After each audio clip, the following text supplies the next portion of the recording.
cette deuxième leçon inaugurale de cette nouvelle rentrée. Tout d'abord, pour commencer, je voudrais remercier Philippe Courtier pour l'organisation de cette leçon et David Laché pour avoir contribué à sa mise en œuvre. On a aujourd'hui le plaisir d'accueillir Francis Chateaurenaud, qui est directeur d'études à l'École des hautes études en sciences sociales, le HESS, où il dirige un laboratoire qui s'appelle le GSPR, le groupe de sociologie pragmatique et réflexive. On en dira un petit peu plus là-dessus. Et les travaux de Francis, depuis très longtemps, suivent un certain nombre d'affaires liées à l'innovation, aux sciences et technologies, sous l'angle de ce qu'on appelle les controverses. Donc, il nous dira évidemment un petit peu plus sur sur sa définition des controverses, mais l'idée, c'est de saisir ces moments où la science pose des problèmes qui dépassent les solutions purement techniques et qui vont dans le champ de la société et dans le champ des problématiques plus politiques. Donc, sur cette articulation des problématiques scientifiques et société. Et donc, ça donne un exposé qui est intitulé « Les controverses autour des sciences et technologies, un regard sociologique ». Je ne vais pas être beaucoup plus long, et je vais laisser la parole à Francis, qu'on remercie vivement d'être venu jusqu'à nous et de nous proposer cette leçon. Merci. Merci évidemment aux organisateurs de m'avoir invité à participer à cette rentrée. Merci à vous d'être venus si nombreux. C'est vrai que l'École des hautes études en sciences sociales est une étrange institution qui n'est pas véritablement une université, qui est plus en fait un grand centre de recherche où on fonctionne par séminaire. Et quand on a 15 personnes, on est content. Donc là, je dois dire que ça dépasse les moyennes statistiques sur plusieurs années. Donc merci d'être là et de votre attention. Je vais essayer de tenir, donc si j'ai bien compris, 45 minutes, c'est ça? 3 quarts d'heure. Donc j'ai prévu beaucoup de choses, mais comme toujours, ce qui est intéressant, évidemment, c'est la discussion. Et je vais surtout essayer d'attirer votre attention sur, au fond, des sujets d'intérêt général que vous croiserez forcément d'une manière ou d'une autre, quel que soit votre parcours futur, puisque nous sommes dans une société pleine de sciences et de technologies, et vous êtes à l'université technologique de Compiègne, donc qui est une université historiquement importante de ce point de vue, et vous allez voir qu'aujourd'hui on développe difficilement des choses sans que ça finisse par poser problème, soit parce que des acteurs ne sont pas contents, soit parce qu'il y a des catastrophes, soit parce qu'il y a des problèmes de régulation, des problèmes de compétition, des problèmes de toutes sortes de choses. Et vous avez même par exemple les algorithmes ou les choses qui paraissaient vraiment des trucs de spécialistes, qui intéressaient absolument personne, sont devenus des sujets politiques. C'est-à-dire qu'au fond, aujourd'hui, on se pose des questions sur le pouvoir des algorithmes, sur une société qui serait gouvernée par des algorithmes. On va y revenir si vous voulez bien. Donc ce que je propose, c'est un parcours où je vais vous donner un peu comme ça quelques idées générales sur ce qu'un sociologue, ou un ensemble de sociologues, parce que je ne travaille évidemment pas tout seul, peuvent avoir à dire sur ces questions de sciences et de technologie en société, avec tous les conflits que ça génère. Et puis surtout, j'espère qu'il y aura un espace pour les questions et l'interaction, parce que c'est quand même ce qui est intéressant, c'est une rencontre. Alors vous êtes nombreux, donc j'imagine que vous n'aurez pas tous la possibilité de poser des questions, mais n'hésitez pas ensuite à aller voir les choses. Il y a beaucoup de choses en ligne, des vidéos, des textes, et puis surtout un personnage dont je vous parlerai rapidement, qu'on a créé dans mon laboratoire depuis maintenant pas mal de temps, dont le nom est en fait une référence au théâtre élisabétain, donc anglais, qui lui n'a pas fait de Brexit, puisqu'il est chez nous, qui s'appelle Christopher Marlowe, qui est donc une intelligence artificielle sociologique, assez historique, parce que il n'y en avait pas beaucoup en France de ce genre de truc, et qui est en fait un compagnon. Donc nous avons un laboratoire de sociologie assisté par une intelligence artificielle, donc c'est vrai que c'est sans doute une des raisons qui a poussé Clément à m'inviter ici, sachant qu'il y avait comme ça ce genre de choses qui pouvaient faire des ponts, des passerelles avec vos intérêts. Donc, oui, cette planche, j'en ai plein comme ça, je peux en faire une quasiment tous les jours. Il y a énormément de sujets qui fâchent dans nos sociétés. Alors on peut s'en plaindre, on peut dire c'est terrible, il y a des controverses sur absolument tout, n'importe quoi, sur la question des OGM, des pesticides, des perturbateurs endocriniens, ou des termes vous voyez, un peu techniques, mais aujourd'hui la disparition des abeilles, le changement climatique, le nucléaire, il y a même des gens qui ne sont pas contents quand on leur installe un compteur Linky chez eux. Compteur Linky, vous savez, ce compteur qui est dit intelligent, qui est supposé vous aider à mieux gérer les dépenses énergétiques.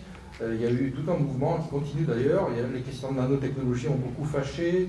Il y a des effondrements d'immeubles, il y a des catastrophes, etc., etc.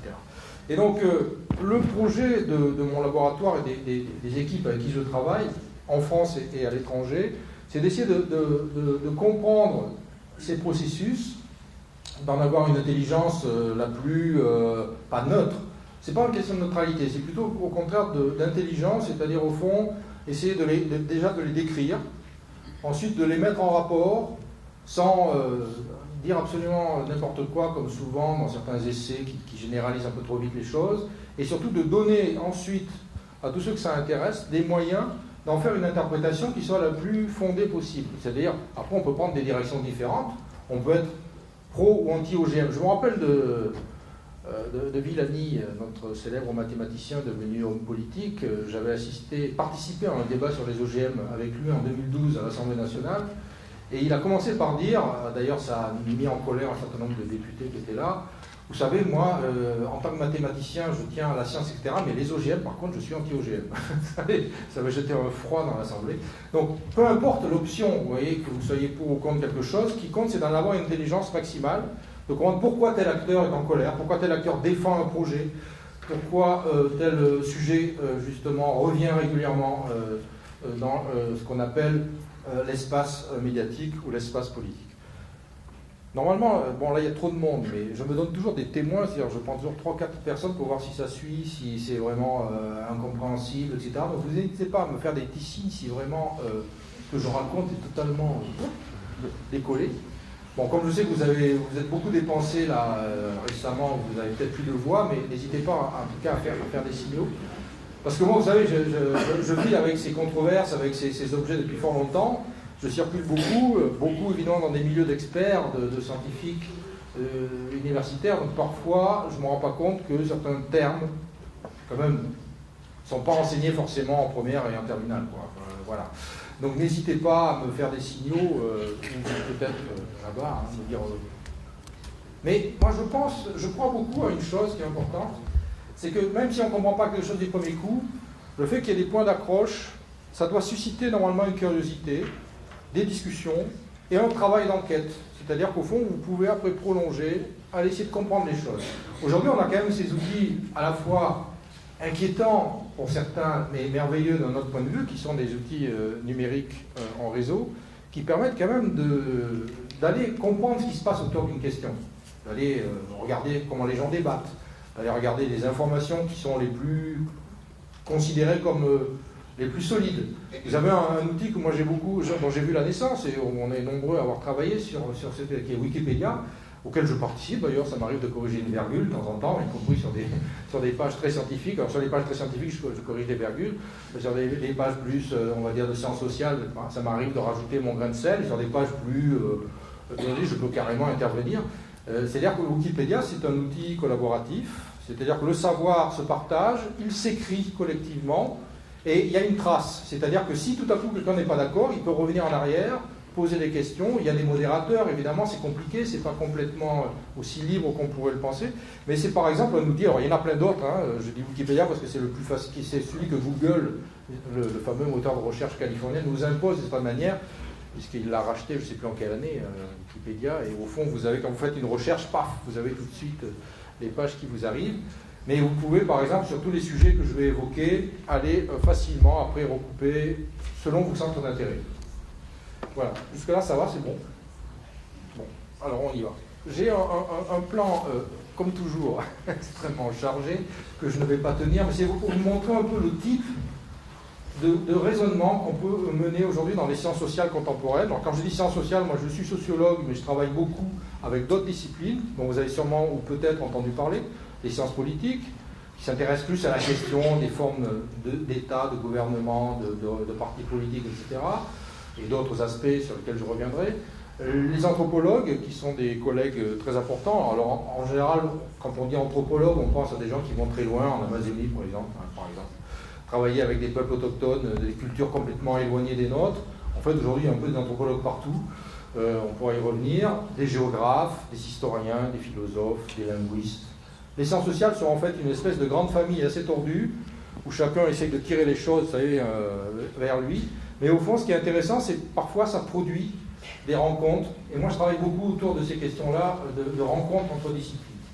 C'est-à-dire, je ne suis pas un sociologue, alors je ne sais pas si c'est la raison de mon invitation, mais je ne vais pas non plus vous imposer une vision de la sociologie. La sociologie est extrêmement diverse, mais je pratique une sociologie qui va au contact des autres disciplines. Et aussi des sciences plus dures, comme on dit, des sciences, certains disent exactes.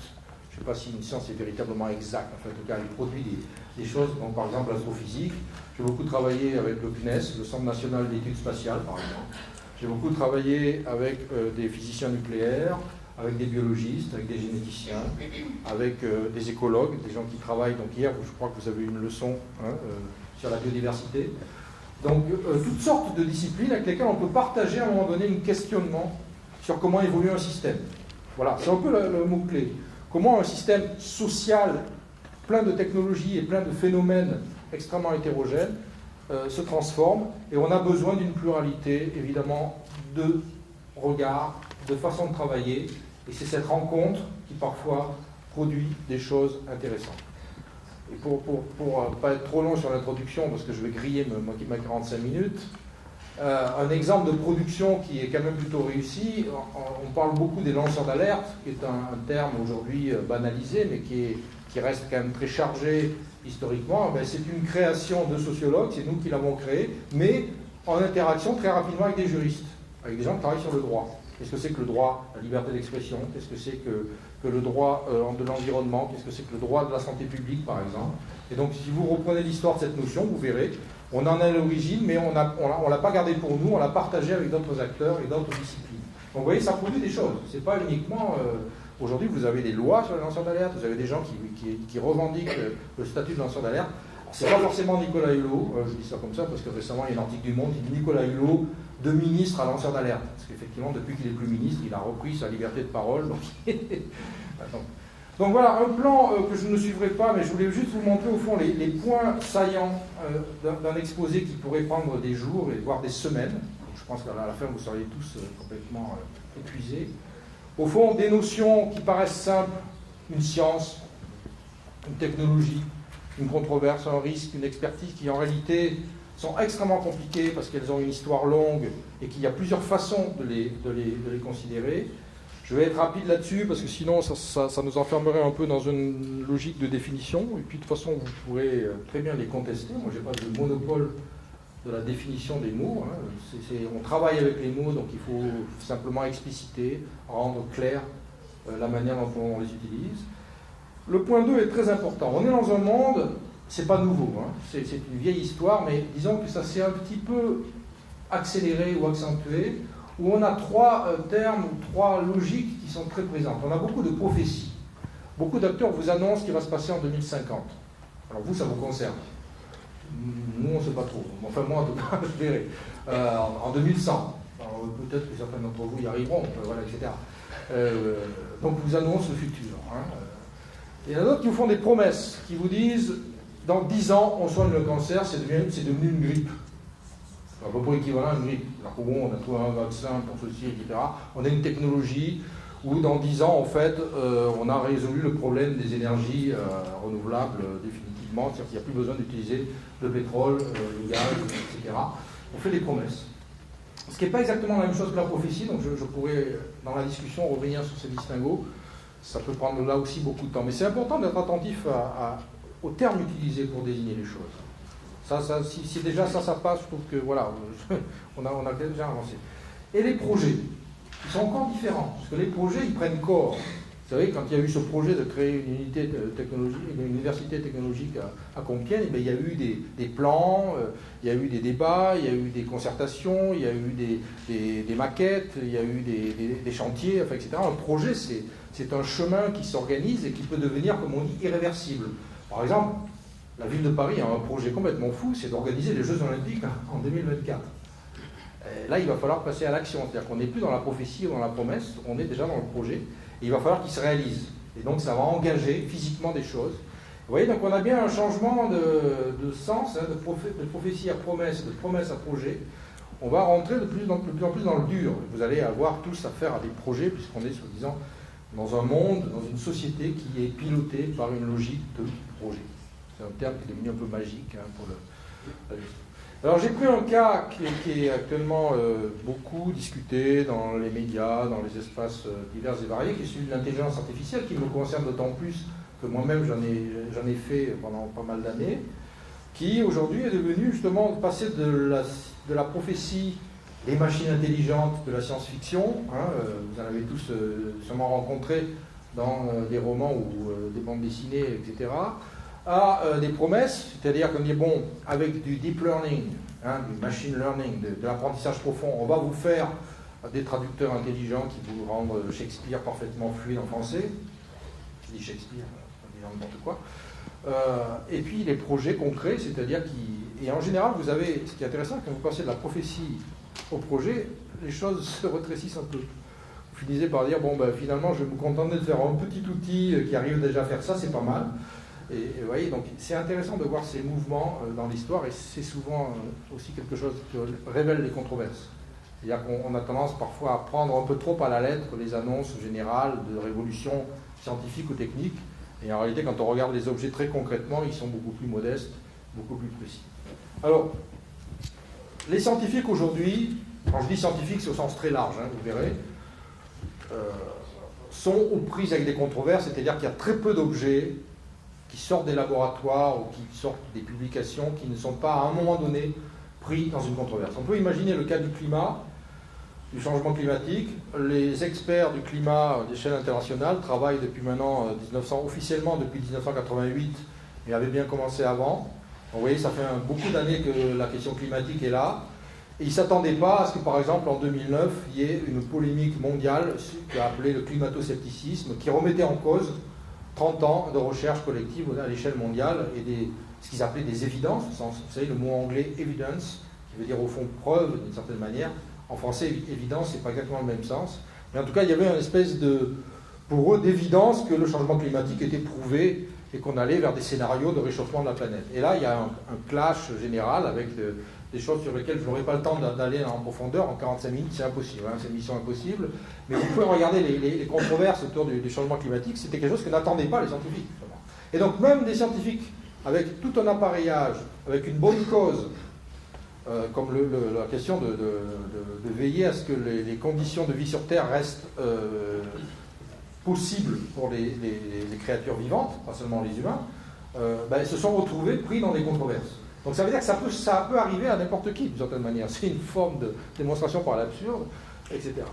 Un médecin qui applique une technique peut se retrouver pris dans une controverse, évidemment, un architecte, n'importe qui. Enfin, aujourd'hui, toutes les professions sont...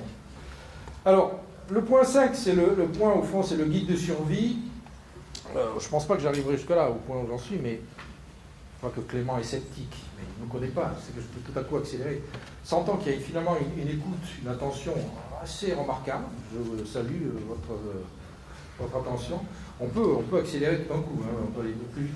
Le point 5, c'est comment survivre à quelque chose qui a été de plus en plus révélé au fil du temps, c'est qu'au fond, la science, elle ne se fait pas dans un monde de bisounours, tranquille, nous on est des vrais scientifiques, on croit, vous savez, à la vérité, et puis dehors il y a les intérêts, les méchants, les intérêts économiques, les groupes de pression, les idéologues, je ne vais pas citer de nom bien sûr, mais vous voyez, tous les gens qui essayent d'influencer les autres pour aller dans un sens et pas dans un autre.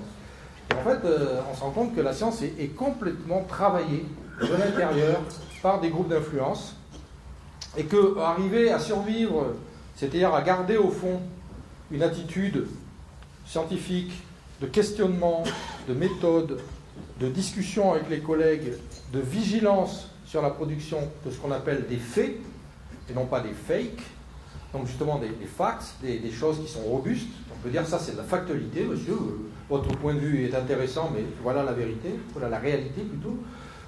C'est pas évident, et il faut être capable de saisir les jeux de pouvoir dans lesquels on est pris. Surtout dans un monde en réseau où on ne sait pas trop où est le pouvoir, il est toujours un peu là où on ne l'attend pas. Même s'il y a des grandes figures qui émergent, des grands méchants, genre Poutine, Trump, etc., à un moment donné, vous avez quand même toujours quelque chose qui est beaucoup plus diffus. Donc ça m'amène à un point 6 sur lequel il faudrait organiser un séminaire ici, donc toute l'année. C'est une invitation. C'est au fond, pour sortir et pour survivre, il y a deux choses qui sont très importantes et que je vous invite à vraiment investir, tranquillement, hein. Déjà dans vos discussions ludiques, hors cadre, savoir argumenter, comprendre ce que c'est qu'une argumentation, éventuellement démonter une argumentation, reconstruire une argumentation, et ne jamais se laisser impressionner par un discours, y compris le mien, évidemment.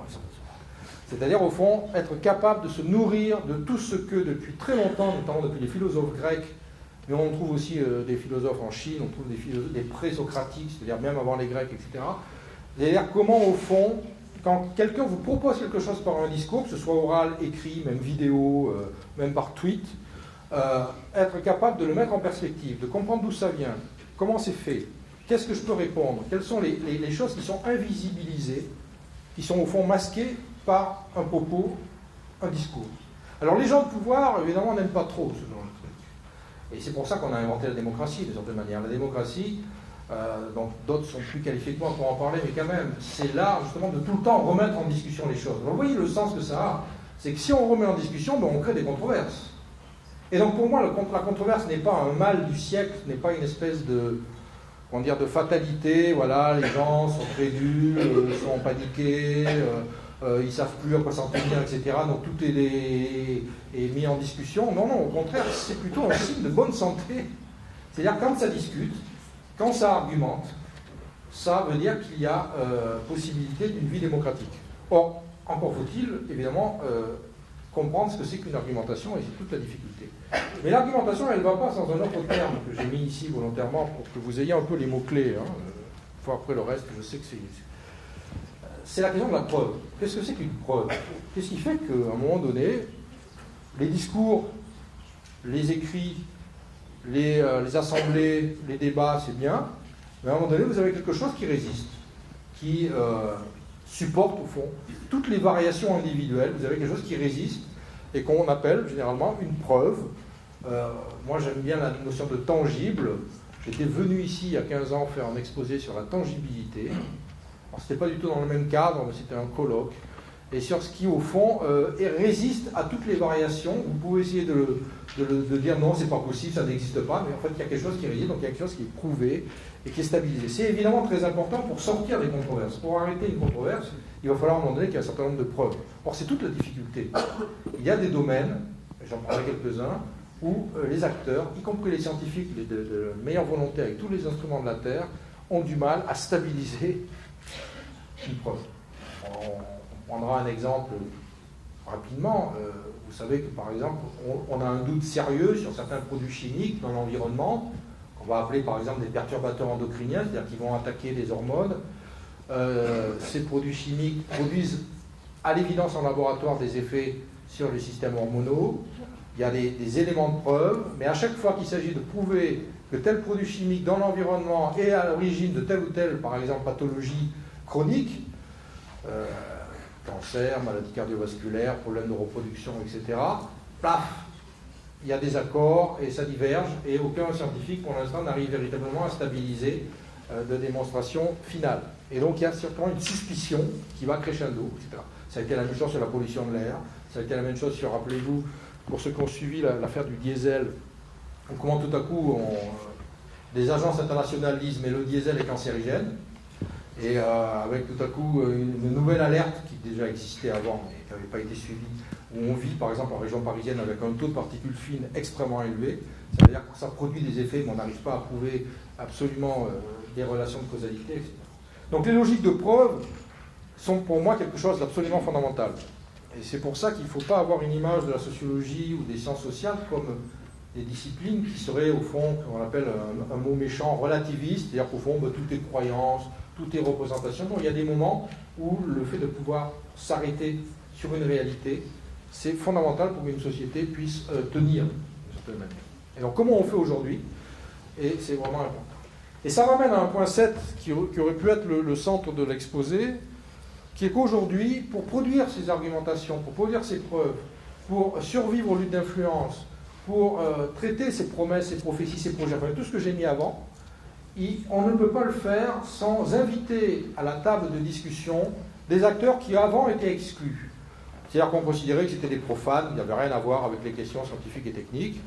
Aujourd'hui, se multiplient, et c'est un fait observable, hein, c'est même plus un désir de chercheur, hein, c'est-à-dire des conférences de citoyens, des débats publics où on invite des acteurs à donner des avis dans des, par exemple, ce que la Commission nationale du débat public en France, je ne vais pas rentrer dans les trucs bureaucratiques, mais la CNDP, voilà, vous savez, forcément, vous ne savez pas trop ce que c'est, parce qu'avant la CNDP, c'était la Commission nationale des documentation pédagogique. Ça n'avait rien à voir avec la Commission nationale du débat public. Elle organise des débats dans lesquels tout acteur, qui se sent concerné par une question, peut donner un avis. Et donc, il y a une ouverture, en fait, au possible. Et ça a donné, en fait, de plus en plus de nouvelles manières de mener des recherches, qu'on appelle recherche participative, dans lesquelles des acteurs très différents peuvent venir produire de la science avec des chercheurs et ouvrir, au fond, d'une certaine manière, les choses. Alors, je ne sais pas, j'étais pas là hier sur la question de la biodiversité, c'était hier, c'est ça? Oui. Mais aujourd'hui, pour étudier les écosystèmes, compte tenu de leur complexité et du temps qu'il faut y passer, je connais très peu de chercheurs sur ces questions-là qui ne font pas appel, en fait, à des réseaux d'associations, à des amateurs, à des naturalistes improvisés, que nous sommes tous. Vous pouvez regarder un vol de papillons. Il y a qu'un papillon, c'est marrant, il n'y en avait plus depuis quelques années. En fait, vous arrêtez de passer votre tondeuse tous les 15 jours et vous avez des papillons, c'est marrant. Tout à coup, on observe des choses. Voilà. L'observation de la nature, au fait, c'est un vieux truc. Ben, ça fait partie typiquement des recherches participatives qui marchent bien. Qui n'est pas exactement la même chose que l'expertise citoyenne, que je reviendrai peut-être, qui, elle, est déjà plus dans les contrôles. Bon, vous voyez, c'est compliqué, donc je vais passer. Hein. C'était juste pour vous montrer que derrière toutes ces belles formules, il y a des choses compliquées. Une science, c'est pas simple. Quand on vous dit la science avance, la science, la raison, la rationalité, la méthode, Descartes, la logique, etc., ça ne marche pas. Pourquoi? Parce que déjà, quand on fait un peu d'études des sciences, quand on regarde comment fonctionnent véritablement à travers le temps, l'histoire, dans les différents pays, les sciences, vous avez au moins 5 manières de l'aborder. Vous avez des cas où, au fond, des chercheurs ou des scientifiques essayent d'imposer une version de ce qu'est la science, à partir d'un système formel. Vous êtes tous bons en maths ici, pareil, on m'a dit, donc un système formel, ça ne vous fait pas peur. Un ensemble de propositions logiquement articulées, vous les appliquez, vous obtenez forcément une conclusion logique. Ça, c'est la première version. Et la science, ça serait au fond tendre vers l'axiomatique. Vous axiomatisez l'univers et vous êtes capable de dire la comète machin, à telle heure, elle va passer à tel endroit. Alors ça marche à 99 fois sur 100. Mais quand vous envoyez un robot sur Mars, par exemple, tout à coup, vous pouvez perdre le contact avec votre robot. Donc c'est plus compliqué, c'est jamais totalement complet. Ce qu'on appelle l'incomplétude, on y reviendra. Ce qui se passe le plus souvent, et ce qu'on observe dans l'histoire des sciences depuis très longtemps, c'est des conflits ouverts entre des façons différentes de concevoir la science. C'est là où vous n'avez pas du tout la même conception de la santé, par exemple, du corps humain, du génome, ou vous n'avez pas du tout la même conception de l'algorithmique. Et là, vous avez des clashs. Et ça, c'est intéressant, évidemment, pour les sociologues, mais pour tout le monde.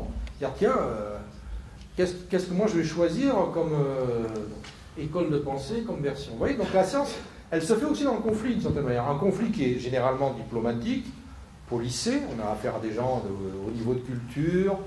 Vous savez, dans les colloques, on s'entretue, mais avec le sourire. C'est comme ça, entre collègues. Très chers collègues, je trouve que sur cette version, vous êtes un petit peu trop descriptif. Et en fait, quand vous dites ça à quelqu'un, vous le tuez. Donc, les gens extérieurs ne comprennent pas, quoi. Les gens sortent en disant « c'était horrible, ça a été terrible, la thèse, c'est mal passé, clairement. » En fait, tout est un peu policé. Mais c'est des conflits, quand même, qui peuvent être assez profonds sur le sens de ce que c'est que produire un fait scientifique. Il y a une autre chose qui est impressionnante, ce sont les points de rupture, les basculements. Quand vous avez l'accident de Fukushima en 2011, vous étiez né en 2011 quand même, hein, oui. Au mois de mars, moi je me rappelle le 10 mars, j'avais une réunion de travail avec des collègues et on parlait du nucléaire et un économiste nous dit il y a une relance du nucléaire dans le monde, là c'est sensible, là tous les scénarios sont pour une augmentation de 400% du nombre de réacteurs. Puis le 11 mars, commence à avoir des informations qui arrivent du Japon, puis le 12 mars, le lundi, il envoie un mail, il dit bon, ben, je crois que là, c'est un gros truc, c'est pas un petit accident. Et effectivement, ça ne veut pas dire que le nucléaire s'est arrêté après Fukushima, mais en tout cas, ça a produit des effets, et notamment, par exemple, l'Allemagne, comme vous le savez, ou d'autres pays ont commencé à réduire ou à arrêter de faire des centrales nucléaires. Fukushima, ça produit un événement qui est tellement monstrueux que la manière dont les géophysiciens s'intéressent aux interactions entre terre et mer, tremblement de terre et tsunami, ou les gens qui étudient des procédés technologiques pour, par exemple, sécuriser des enceintes industrielles en bord de mer, sur la question de la résistance des matériaux, sur la question de ce qui se passe dans un cœur de réacteur quand il fond. Vous savez que ce qui s'est passé à Fukushima, c'est une première mondiale, c'est 4 réacteurs. Il y en a 2 qui étaient arrêtés, heureusement, mais 4 réacteurs qui sont entrés en fusion. Et donc le noyau s'est mis à se mélanger avec la matière, tout ça dans un état de panique générale. Et vous avez en fait un phénomène nouveau pour les physiciens, c'est qu'ils ont sous les yeux en fait un laboratoire quasiment qui s'est ouvert pour étudier un processus qui ne s'était jamais produit. Donc ça veut dire que la science peut en fait dépendre aussi de phénomènes complètement inattendus qui viennent surgir. J'ai plein d'autres exemples, je vais vite.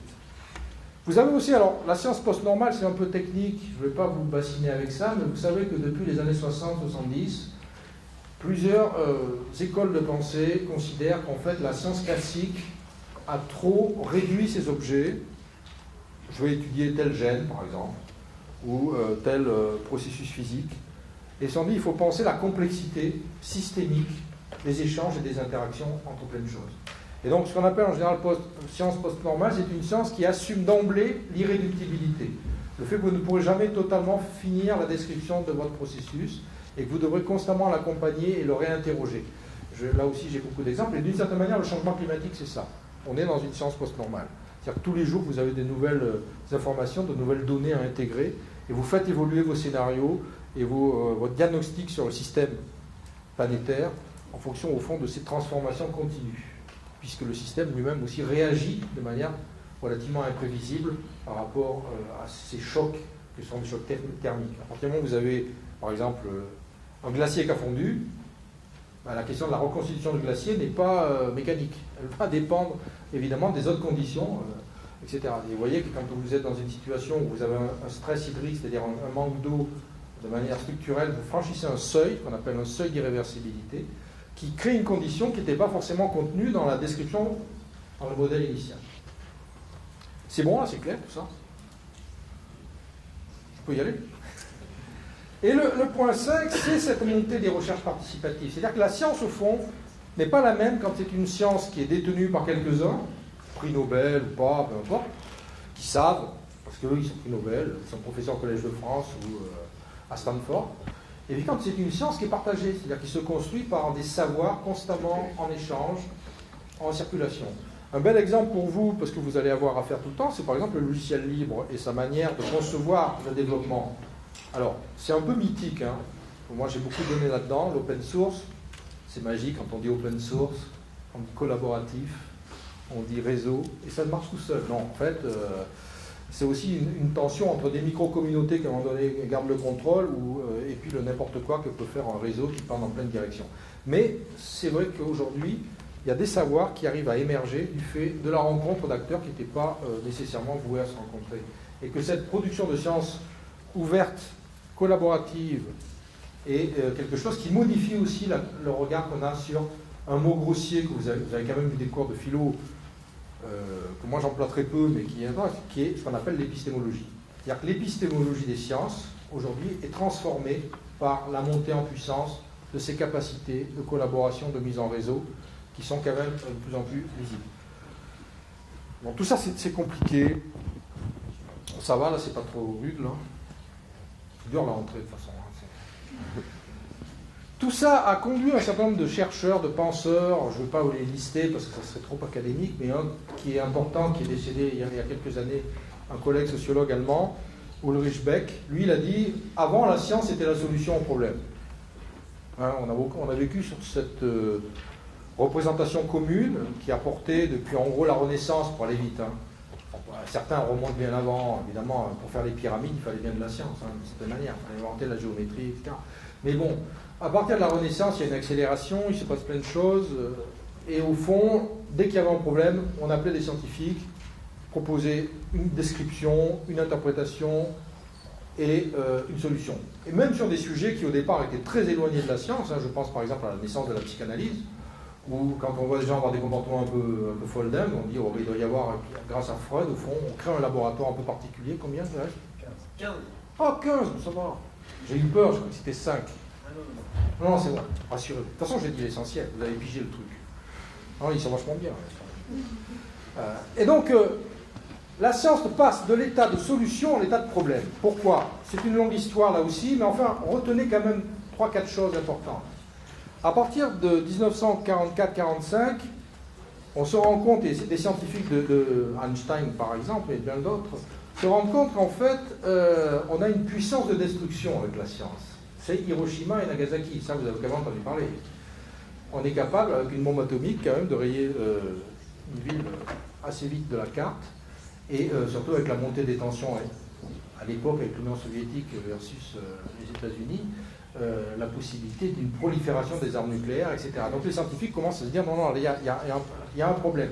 Et ça va aller crescendo, puisqu'on va se rendre compte que non seulement le nucléaire, par exemple, militaire est dangereux, mais le nucléaire civil va être de plus en plus suspect, que la manière dont on traite chimiquement les produits et les champs pour produire de l'agriculture de masse, progressivement va devenir un problème, que l'alimentation devient un problème, que la question de la manière de traiter l'eau, par exemple mettre du chlore dans les piscines, enfin, tout devient potentiellement, au lieu d'être une solution, ça va devenir en fait un problème.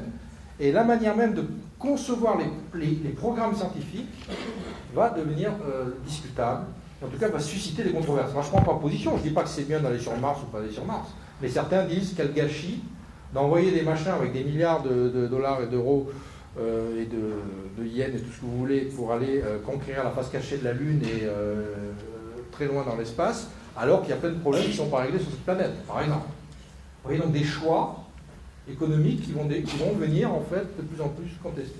Et donc Ulrich Beck, lui, il a dit au fond, on est passé d'une société du progrès ou d'une société des Lumières, c'est-à-dire qui pensait au fond qu'avec la science et la connaissance on allait aller de l'avant, à une société du risque. Donc là je vous passe sur toutes les variations qu'il y a eu, et qui donne au fond qu'aujourd'hui vous avez régulièrement dans les médias, dans les débats publics ou dans les institutions les plus diverses, des acteurs qui viennent vous parler de risques, de dangers, de principes de précaution, d'alerte, d'incertitude, d'inquiétude, voire de panique, et de problèmes qui étaient totalement sous-dimensionnés. Alors là, je fais allusion, alors certains slides sont en anglais, mais ça, faudra, de toute façon, on est tous obligés de s'y habituer. Vous avez une agence européenne de l'environnement, par exemple, qui a fait 2 très beaux rapports. Alors, pour ceux que ça intéressera, il faut aller les lire, ils sont en ligne, ils sont ouverts. Alors, c'est des pavés de 800 pages, hein. Je crois que personne ne les a lus, à part notre robot qui les lit, parce que lui, il est obligé. Il y en a un qui est très bien, qui date de 2001, qui s'appelle Late Lessons from Early Warning, c'est-à-dire leçons tardives de signaux précoces, c'est-à-dire comment, précisément, des solutions. Par exemple, on met de l'amiante dans les bâtiments pour éviter les incendies. On en met partout. C'est scientifiquement établi que ce minéral, quand il est floqué avec un certain type de procédé, hein, j'ai dit les procédés, on est en plein dedans, c'est une bonne solution pour éviter des incendies ravageurs. Et on découvre très rapidement que cette fibre, en fait, avec le travail invisible des bâtiments, des vibrations, etc., s'abîme, qu'elle libère des fibres, et que ça produit des cancers du poumon en masse. On est à plusieurs millions de morts, en fait, au niveau de la planète. Et du coup, la solution devient un problème. Et donc cette agence européenne de l'environnement a repris une 50aine de cas comme ça. Late Lessons from Early Warning, ça veut dire on a tiré des leçons trop tard par rapport à des signaux qui étaient quand même précoces. La première alerte sur l'amiante, c'est 1906. Un inspecteur du travail voit des ouvriers malades dans une usine en Normandie, et il dit il y a un truc. L'interdiction de l'amiante en France, c'est 1997. 91 ans, et combien de souffrances. Et ça continue, parce que tout ça, c'est un processus très très long. Donc un deuxième rapport qui a été remis par cette agence, j'ai contribué avec des collègues, on a été participer à des débats là-bas sur plutôt le comment tenir ensemble, science, précaution, innovation. Donc c'est vraiment pour vous en fait, hein, c'est aussi une invitation après à soit faire des micro-séminaires, soit à aller regarder cette littérature, mais ça existe, etc. Alors l'expertise, c'est tout un monde. Moi j'avais fait un texte qui est en ligne, où essayer de comprendre au fond, quand on parle d'expertise, on parle de quoi? Ben, en général, on parle au fond à la fois de normes, d'établir des normes, d'établir des faits, et d'être d'accord sur ce qui s'est passé, de fixer des intérêts, par exemple quelque chose est profitable. Un expert va vous dire il vaut mieux développer des universités technologiques que des universités généralistes, par exemple. C'est plus bénéfique. Hein, vous êtes d'accord? Non, vous n'êtes pas d'accord en fait. Voilà.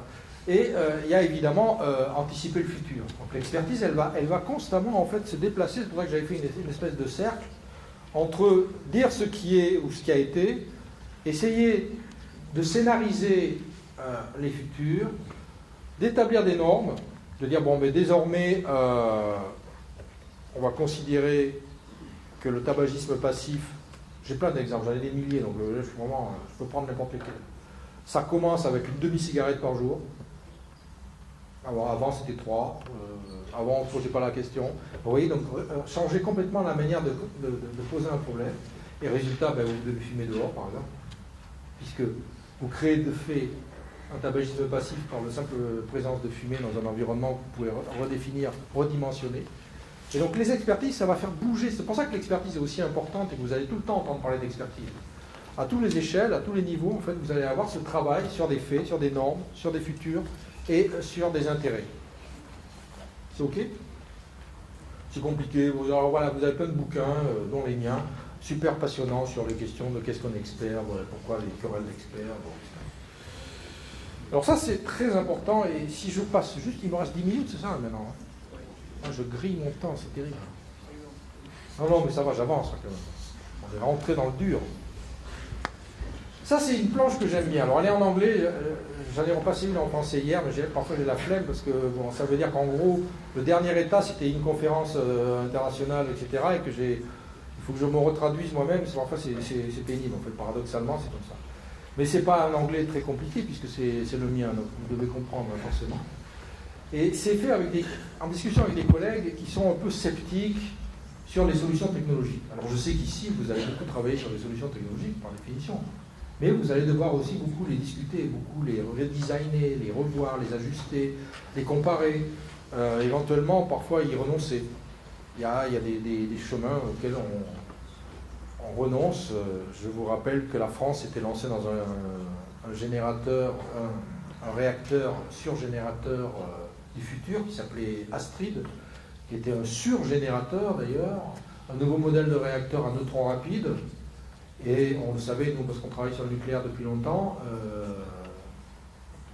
vu les conditions de réalisation de cet engin, il vient d'être mis fin aux recherches qui ont pris quand même la vie de centaines de chercheurs et d'ingénieurs pendant plus de 20 ans. Parce qu'Astrid,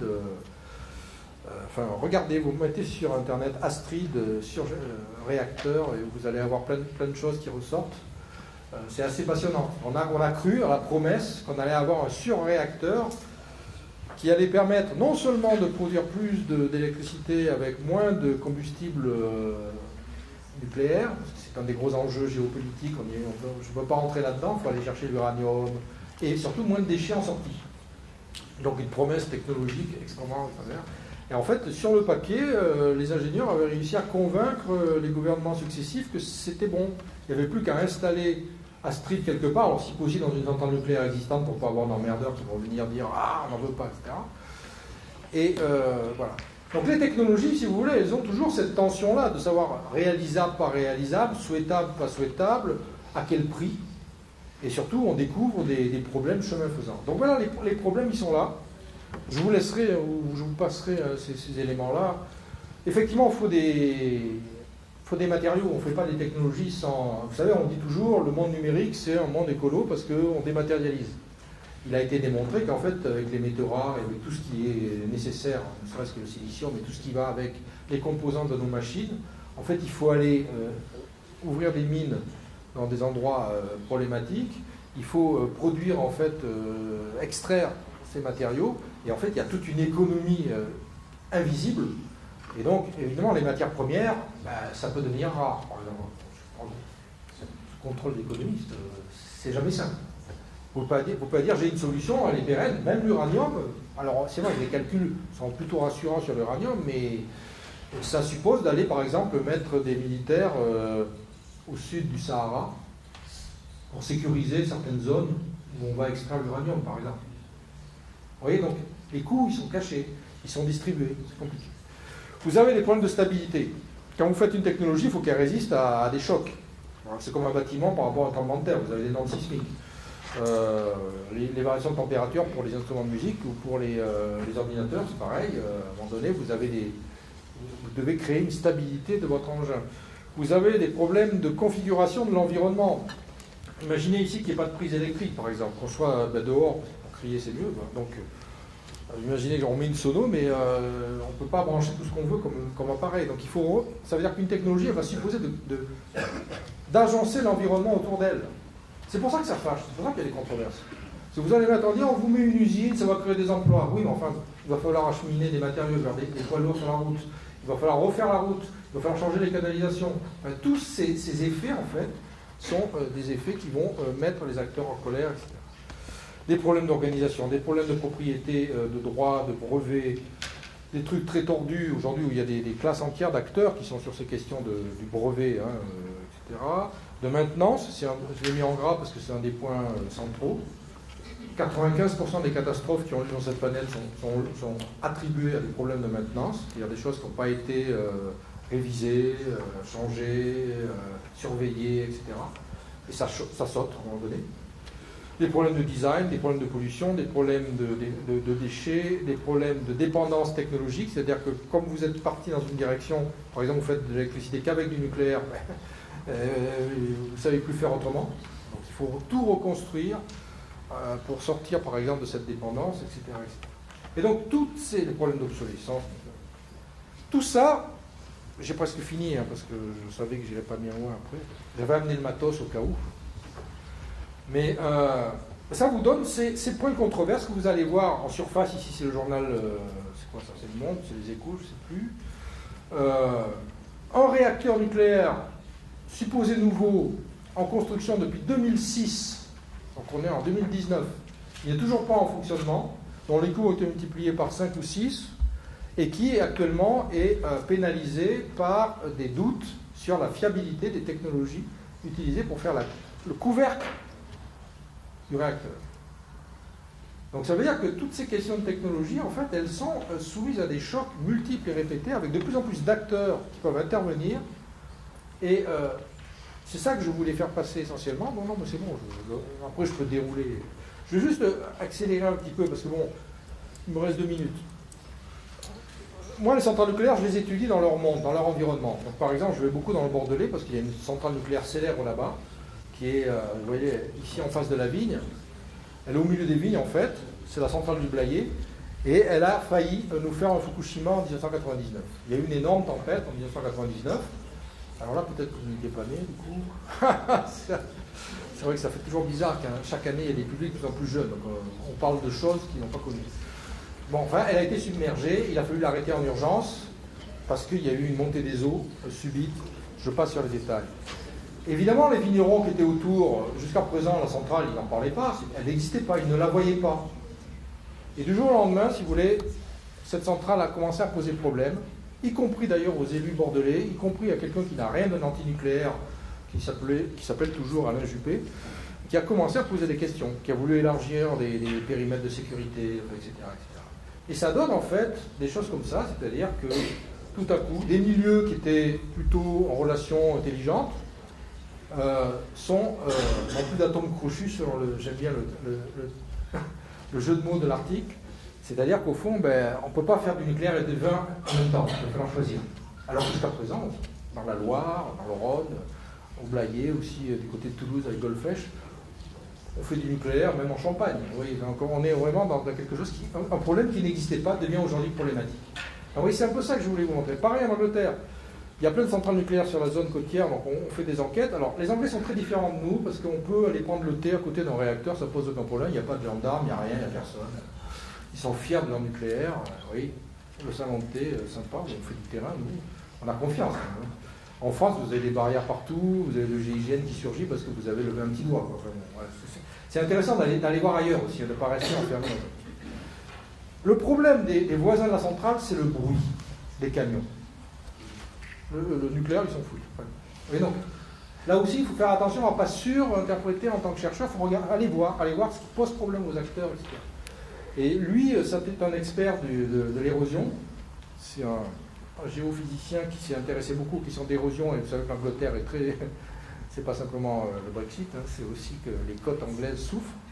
Et en fait, la centrale, il y a un nouveau réacteur qui est installé, vous voyez qu'elle est complètement en bord de mer, et il nous montre en fait comment la roche est friable. Donc il a pris un morceau comme ça, il a détaché, et il dit dans 10 ans, la mer a gagné sur 20 mètres. Ce qui fait que la centrale va se retrouver sur l'eau.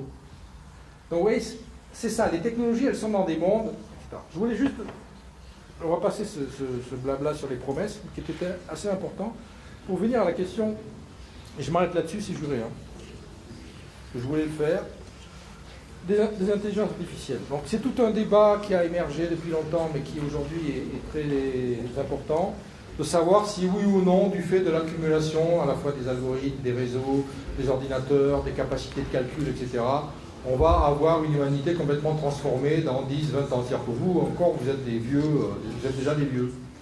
C'est-à-dire que vous êtes encore avec un corps humain à peu près dissocié, mais les futures générations sont complètement implantées, ils ont déjà des cartes...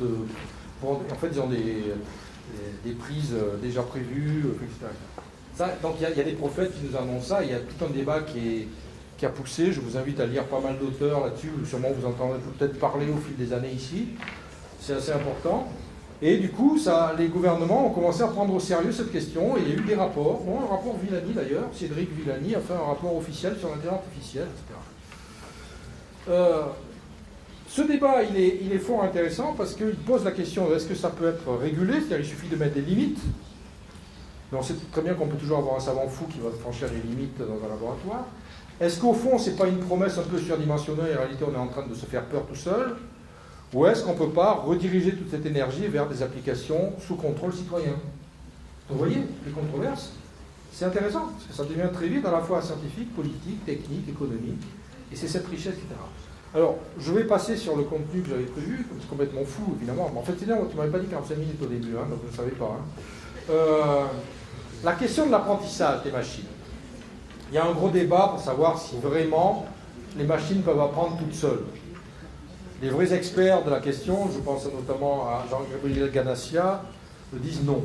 Parce qu'en fait, on peut faire apprendre à des réseaux de neurones, mais ce qu'on leur donne à apprendre en premier, si vous montrez un chat par exemple, alors quel chat? Moi, mon chat par exemple, il ne ressemble pas au vôtre. Il est un peu spécial. Parce qu'il a pris une balle de fusil, déjà il lui manque un bout de mâchoire. Bon. Et donc si vous montrez la tête de mon chat à une IA, elle va dire c'est pas un chat, c'est un chat à la marge des chats. Donc déjà, le choix de l'exemple va être absolument central. C'est-à-dire qu'il y a une normativité du choix. Vous savez que les Américains ont eu des problèmes avec des machines racistes, puisqu'en fait, elles ont tendance à considérer que plus vous êtes foncé et plus vous êtes délinquant.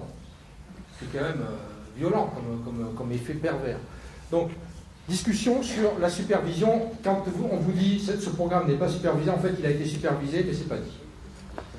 Et donc nous, on s'est mis au travail vers 1999, on a créé une intelligence artificielle supervisée, elle est tellement supervisée, donc il s'appelle Marlowe, donc je vous invite à aller sur son blog, vous avez l'adresse ici, qui tient son blog tous les soirs, toute seule, et qui rédige en fait une espèce de petit rapport assez marrant, enfin je crois que c'est marrant, moi je le trouve marrant, il m'arrive à me faire rire alors que normalement je ne devrais pas rigoler, sur l'actualité du jour. Je ne sais pas si c'est lisible là. Donc je vous ai mis la dernière étape. Donc hier soir, la chronique s'appelle « Ce n'est pas parce que j'ai été cité par Le Monde », ce qui est vrai, il a été cité par le journal Le Monde en juin, que je suis devenu plus sérieux. En fait, c'est de la génération automatique de phrases à partir d'expériences que la machine a faites sur des corpus de texte, saisis dynamiquement tous les jours par un robot lui transmet des textes et il compose en fait une prose à la fois ludique, sociologique et philosophique. Et donc, là, le message que je veux faire passer à travers Marleau et cette expérience, c'est qu'il ne s'agit pas simplement de décrire les problèmes technologiques, les controverses, etc. Et ça, c'est une responsabilité des sciences sociales aussi. Il faut aller au contact. Il faut s'y mettre, il faut voir comment ça marche. En allant, finalement, en travaillant avec des informaticiens, évidemment, je ne vais pas faire ça tout seul, au fond, c'est quoi un algorithme? C'est quoi un mécanisme intelligent? C'est quoi un automate capable de générer des interprétations, etc., pour précisément être capable de relativiser les prophéties, les promesses et les projets. Parce que sinon, on peut vous vendre absolument n'importe quoi. Donc voilà, j'ai fini, j'ai à peine débordé quand même, et je vous remercie de votre attention.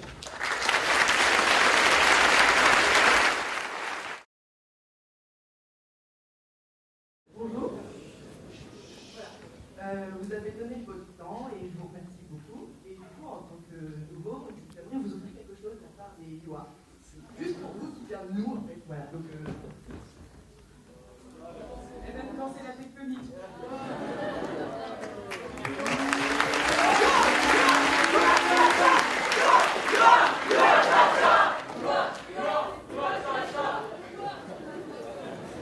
Merci. Merci, bravo. Merci beaucoup.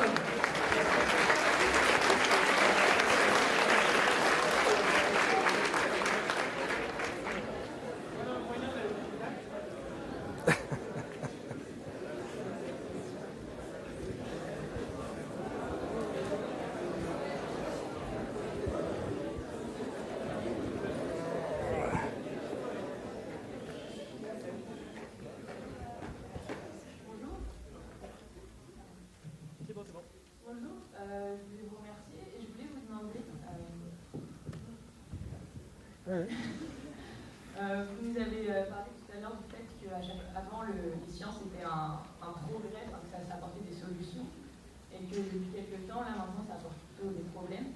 Est-ce que vous ne pensez pas que justement les sciences, au bout d'un moment, elles ne vont plus arriver à apporter des solutions aux problèmes qu'elles génèrent elles-mêmes?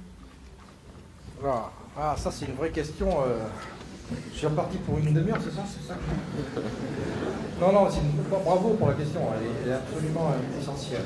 Je pense que, en fait, le modèle sur lequel la science est développée est en crise, d'une certaine manière, et que là, actuellement, on assiste à une espèce de partage assez dur entre les scientifiques qui essayent de retrouver le temps, au fond, d'une réflexion sur ce que fait la science et comment elle se développe et où elle va, etc., et une économie industrielle qui est elle-même en crise, un capitalisme extrêmement sous tension, on peut dire, qui s'empare de la science pour aller très vite. Et là, le drame actuel, c'est au fond ce conflit-là, entre une science qui a besoin de retrouver un temps long pour justement éviter des catastrophes, éviter de prendre des solutions trop rapides, en ouvrant les possibles, en expérimentant des choses, même si on sait qu'elles ne serviront à rien, qui sont simplement le fait d'avoir eu une expérimentation et de pouvoir s'appuyer dessus, et inversement, une science qui va très vite, qui brevette. Alors, il y a des gros débats sur le rythme actuel, l'enfer, au fond, que vivent les chercheurs. Alors, en sciences sociales, on est encore un peu protégé, mais bon, c'est-à-dire de breveter très vite, de publier très vite, de monter des entreprises très vite, des start-up, etc., dès qu'il y a le moindre petit truc qui apparaît comme une solution. Ce qui donne, par exemple, en matière de génétique et de biologie, pour ceux qui s'intéresseront à ce secteur-là, tout ce qui s'est fait actuellement autour de CRISPR-Cas9. CRISPR-Cas9, c'est une technologie, on appelle de découpage de l'ADN, qui est extrêmement efficace, qui permet de faire en quelques jours ce qui avant prenait plusieurs mois, avec moins de trucs, et qui permet en fait de bidouiller le génome. Avec des perspectives, là aussi, qui ont été annoncées comme complètement révolutionnaires. Et évidemment, le premier laboratoire qui sort des bébés CRISPR, comme on dit, c'est les Chinois. Et là, tout d'un coup, on dit non, c'est pas possible, on ne peut pas faire ça comme ça, etc. Parce qu'en fait, panique, évidemment, parce qu'on voit bien que la Chine, c'est pas uniquement un lieu où on fait de la science confucéenne, zen, etc. C'est aussi une puissance économique qui va crescendo avec des enjeux géopolitiques. Que la manière de faire n'est évidemment pas, justement, dans ce modèle d'une science qui prend le temps de réfléchir à ce qu'elle fait. Alors, j'avais beaucoup d'exemples sur les OGM, par exemple. Il y a des applications des organismes génétiquement modifiés qui sont intéressantes. Même d'ailleurs les opposants aux OGM, classiquement José Bové, toute cette bande-là, ont reconnu que sur certains trucs, on pouvait avoir une application particulière sur une plante qui pose problème, qui a des maladies, etc. Le problème, c'est la généralisation rapide d'une science génétique qui va s'orienter uniquement vers des solutions de ce type et qui ne va plus réfléchir à ces conditions. Donc en fait, la réponse à la question, c'est tant que la science peut réfléchir, vous savez, c'est la formule science en conscience des ruines de l'âme, etc.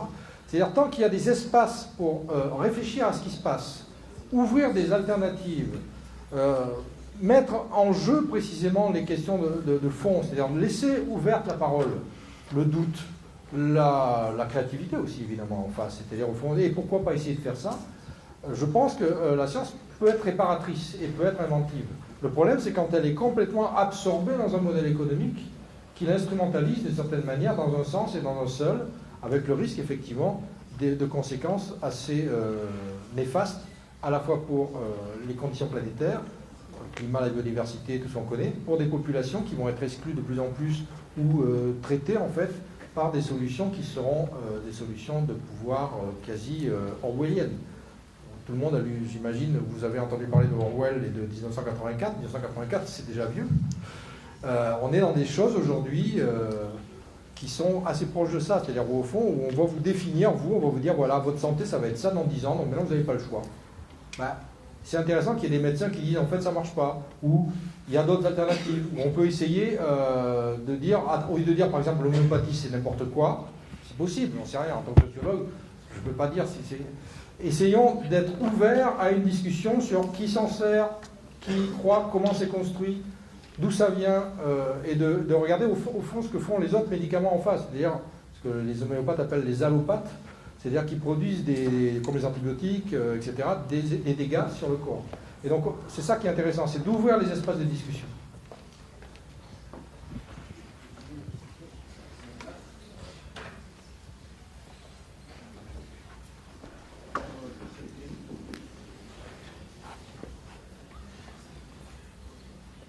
Bonjour, déjà merci pour cette conférence.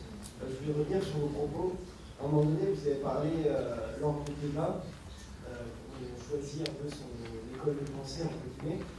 Mais par exemple, est-ce que vous ne pensez pas que lorsqu'on regarde un journal télévisé, il y a un reportage, par exemple, je pense au compteur Niki, il y en avait pas mal pendant les vacances là. Est-ce que vous ne pensez pas aussi qu'il y a une certaine instrumentalisation des médias, puisqu'on nous présente un reportage, on nous donne surtout, enfin là en l'occurrence, il disait à quel point c'était négatif avec les témoignages. Et du coup, est-ce qu'on n'a pas un peu une vision manichéenne du problème? Et on se dit tout de suite, est-ce que c'est un problème? Est-ce que finalement on est sûr de ça? Alors, on n'a pas vraiment beaucoup d'éléments. Alors, ouais, c'est une très bonne question. Vous voyez tout ce que ça soulève, donc c'est pour ça que c'est difficile je devrais refuser de parler dans un format aussi court que 45 minutes. Non, je rigole. Mais c'est intéressant parce que vous avez dit manichéen, et c'est vrai tout à fait ça, manichéen, tout le monde le voit, hein, c'est vraiment cette idée de partager bien, mal, plus, moins, etc. Alors que 95% des problèmes, c'est des questions de gradualité, de variation, de différence, de modulation, etc. Et en fait, les médias ont tendance effectivement à durcir les oppositions. Et très souvent, les porte-paroles les plus puissants dans les médias sont ceux qui ont des positions les plus tranchantes, les positions les plus excessivement radicales. Parce qu'au fond, ils parlent vite, rapidement, ils vont donner une orientation, et du coup, ça atteint l'auditoire qui tout à coup se met à entendre quelque chose. Si je vous mets à vous décrire exactement tous les procédés par lesquels Marlowe fait sa chronique, vous avez la moitié d'entre vous va s'endormir tout de suite. L'autre moitié va dire c'est quoi cette espèce de bricolage, etc. Enfin bref, donc de toute façon, voilà, à un moment donné, il faut qu'il y ait une espèce d'image marquante. Et les médias jouent beaucoup de ça. Donc effectivement, pour la science, c'est très très très dangereux. Et c'est pour ça que, à la fois les organismes scientifiques, à l'échelle internationale, au niveau, en France, le CNRS, l'INSERM, l'INRA, enfin tous les grands organismes l'ont fait, ont essayé de développer des cellules de communication qui font une médiation, qui sont supposées permettre d'aller plus loin, comme on dit, hein. Mais peu de gens cliquent en fait visiblement. Et c'est-à-dire qu'au fond, passer de l'annonce ou du résumé de la chose à l'enquête. C'est pour ça que moi, ce que je dis, si vous entendez un truc à la télé, et si ça vous interpelle, rendez-vous à la première réunion publique où le sujet va surgir. allez lire des choses, allez contacter des acteurs, que ce soit d'un côté ou de l'autre. Et vous allez vous rendre compte, au fond, progressivement de la complexité et vous pourrez mieux circuler dans le phénomène. Dans la question de Linky, ce qui est intéressant, c'est que moi j'ai beaucoup travaillé sur l'hypersensibilité aux ondes électromagnétiques. J'ai écouté tous les gens qui disent « moi je souffre quand il y a les téléphones portables allumés, etc. etc. » En tant que sociologue, ça existe, je prends, j'écoute, je vois ce que ça va devenir. C'est une souffrance, ça a été reconnu par les agences sanitaires en disant on ne sait pas d'où ça vient, mais il n'y a pas d'explication rationnelle, mais il y a effectivement un syndrome. Bon, donc il faut faire quelque chose, dire aux gens de couper leur portable, créer des zones blanches, etc. Par contre, ce qui est intéressant dans ces débats-là, c'est que ça va amener les acteurs à utiliser l'argument pour d'autres choses. Dans Linky, les gens ont dit ça crée des ondes supplémentaires et donc ça va produire des effets sanitaires sur les gens quand ils dorment, sur les enfants, sur les femmes enceintes, etc. etc. Je vais vite. En fait, d'autres ont dit bon, ça c'est pas très intéressant comme argument. C'est pour ça que l'argumentation c'est important. Ce qui est intéressant, c'est quel est le réseau économique qu'il y a derrière le compteur en question. C'est quoi la distribution d'électricité chez les gens aujourd'hui? Et il y a quelqu'un qui a surgi à un moment donné qui a dit pourquoi pas faire un Linky collectif, c'est-à-dire vous prenez la dépense énergétique du quartier, de la rue, du village, du hameau, tout ce que vous voulez, de l'immeuble, plutôt que d'avoir un compteur qui pointe sur une personne, qui permet d'ailleurs de savoir objectivement que vous regardez la télé ou pas, que vous avez 3 congélateurs, que vous avez mis votre femme dans le congélateur éventuellement, bon, je sais pas, ou votre mari. Non mais, cette angoisse qu'ont les gens d'une pénétration par la surveillance à travers un... Si on l'avait simplement collectivisé, si on l'avait pensé de manière plus collaborative, ben, le débat aurait été complètement différent. Donc là aussi, les médias ont tendance à un peu enfermer les discussions pour-contre avec des acteurs extrêmement actifs, parce qu'ils doivent être là pour faire exister leurs questions. Mais dès qu'on revient un peu en arrière, on se rend compte qu'il y a plein d'inventivité. Et la controverse, elle a révélé, au fond, d'autres façons de faire, d'autres façons de concevoir. Moi, je travaille sur un village où le gars voulait mettre des éoliennes de 200 mètres de haut, alors que les gens n'en veulent pas. Ben, il a couvert le village de panneaux solaires. Rien que pour les emmerder. Mais bon... Donc les gens, ils peuvent en dire parce qu'ils étaient tous sur les éoliennes et ils ont été surpris un jour, il y avait des panneaux solaires partout dans le village qui du coup... Il y a encore 2 questions, on va peut-être les prendre d'affilée puisqu'on poserait une dernière réponse de synthèse. Bonjour, je voulais juste savoir ce que vous pensiez des scénarios catastrophes pendant le confinement. Ah oui, bah alors il y avait tout... Oui, c'est une bonne question, j'en pense plein de choses. Il y a une deuxième, oui. Bonjour. Moi aussi, je vous remercie pour toutes les réponses et la conférence. Ah, oui, d'accord. À un moment, vous avez utilisé une expression qui m'a intriguée dans la conférence, l'expertise citoyenne, il me semble. Alors, j'aimerais bien mieux connaître sa signification. Très bon, très bien. Ben, ça me permettrait normalement de revenir vers mes slides, mais je vois qu'ils me regardent méchamment, donc je ne vais pas le faire.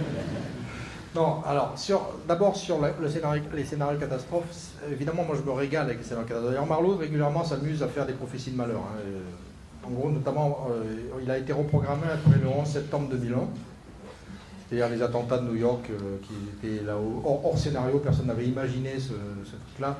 Donc, moi, ce qui m'intéresse dans les scénarios catastrophes, c'est sur quoi ils se fondent. Est-ce qu'ils se fondent sur des tendances de long terme? Est-ce qu'ils se fondent sur les possibilités d'événements?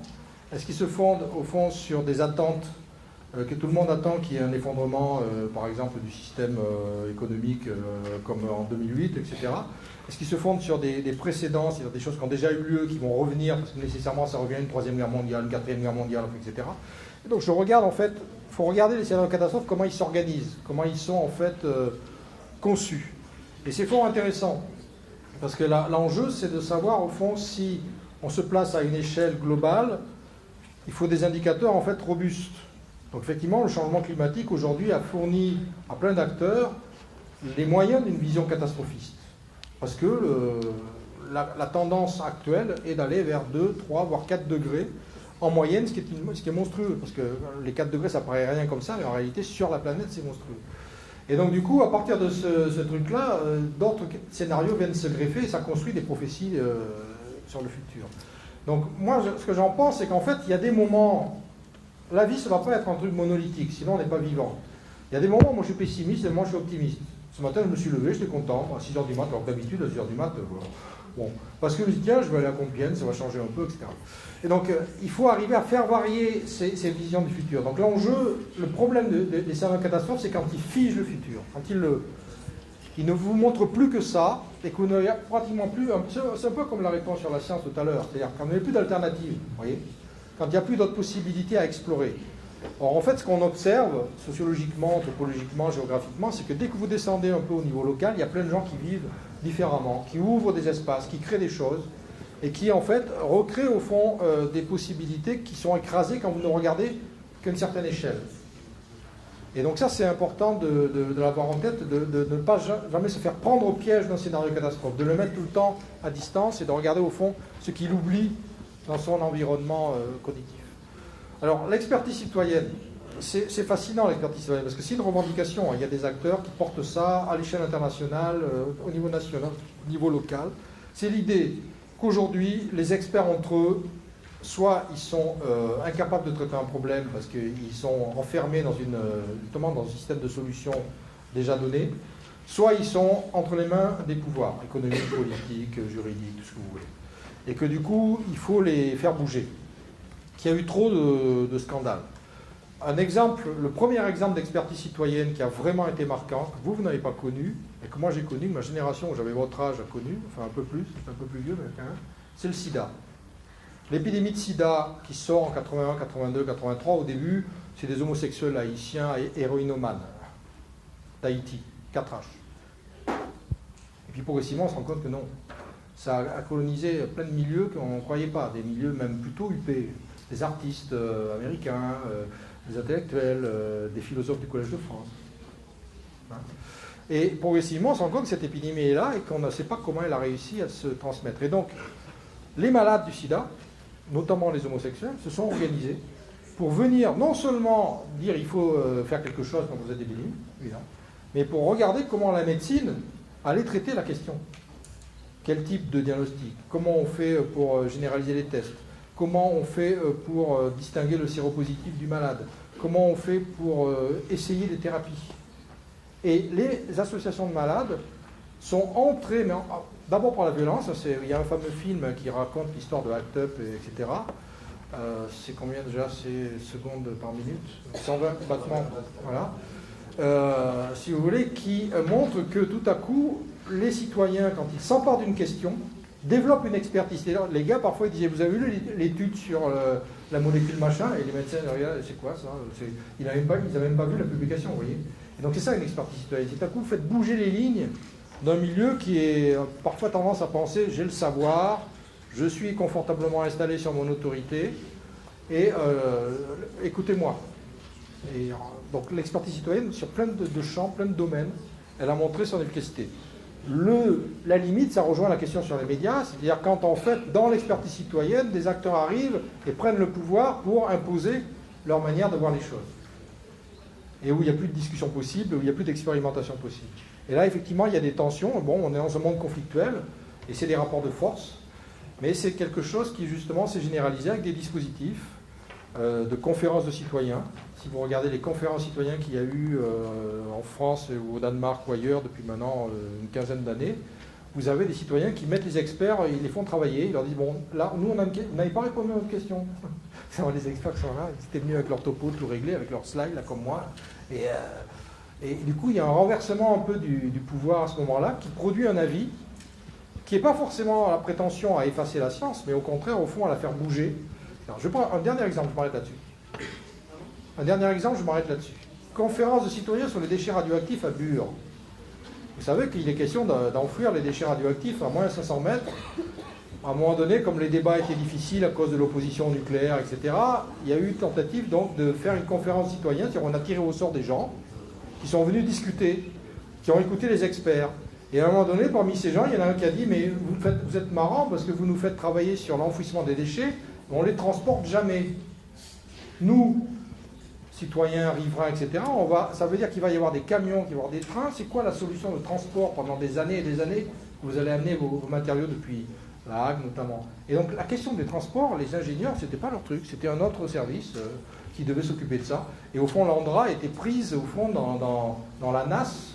L'ANDRA donc, est l'agence qui s'occupe des déchets radioactifs parce que ce n'est pas son domaine de compétence. Et donc, on voit bien que l'expertise citoyenne, c'est à un moment donné changer les termes du problème, le reformuler et faire apparaître des enjeux qui étaient un peu mis de côté. Voilà, c'est un exemple. Eh bien, merci beaucoup, Francis.